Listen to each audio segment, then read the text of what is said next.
Before we get into it, I need to apologize for missing my last two uploads.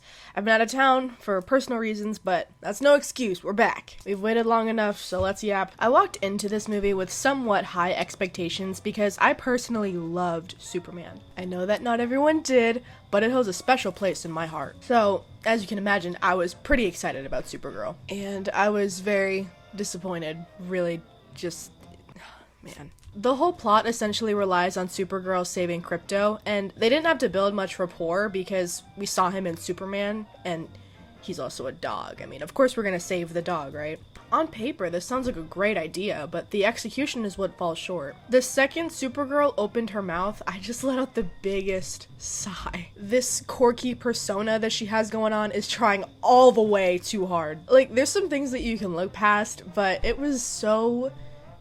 Like, it felt like it was written by AI. And I don't even think this is the actress's fault. The writing was just rough. Don't even get me started on the side characters, bro. Her and Kara have the same goal, and they have to get the same big bad, so she keeps showing up and talking my ear off. She doesn't really do anything groundbreaking the whole movie. The purpose that she does serve appears at the end, but I definitely feel like it could have been handled another way. I do understand that we need some side characters for Supergirl to interact with. They took a random little girl, they gave her the most generic backstory probably ever, the most overused shit that they could have done, and they just made her the cute little tag along. I feel like she just bored me. She made me yawn. Not to mention she has Supergirl saving her ass 24/7 because she's not a bright little girl either, which I feel like if she was smarter and she was able to deliver more, that she would have been more likable. But because she does nothing and cries out for help, it got very exhausting. Now, I will give credit where credit is due. They did build her up by the end, but not enough to save her character for me. Some may argue that Jason Momoa's character is just as annoying, but he made me smile when he was on screen,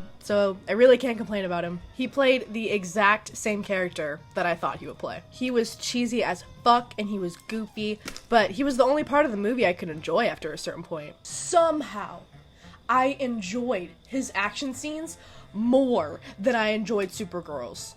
Like, I don't even know how that's possible. Supergirl has ice breath, laser eyes, super strength. I mean, you can get pretty fucking creative with one person who carries all of those abilities. Tell me why Supergirl in the Flash movies was cooler than this. Her fight scene kicked ass, and it was so fun to watch. It reminded me of the scene in Thunderbolts where Sentry just embarrasses the rest of them. Everyone fell in love with him after this scene because it made you gasp. It excited you. You wanted to see more. Now, Supergirl does have a fight in the first 20 minutes where she drunkenly fights off a big guy, and it was underwhelming, and it didn't show me anything fresh, like I was desperately hoping for. One of the biggest issues to me was the flight scenes. I never felt immersed. If anything, it was taking me out of the movie. It's a shame because if there's one thing that sticks out about Superman, it's the flight scenes. Now, say what you want about Superman, but you cannot deny you felt like you were in the sky. Like, what happened to the tight shots and the camera movement? That's all gone in this movie. I just wanted to feel immersed. I wanted to feel like I'm up there with them, and I didn't feel that, and that really sucks. Anyways, I think I'm done here.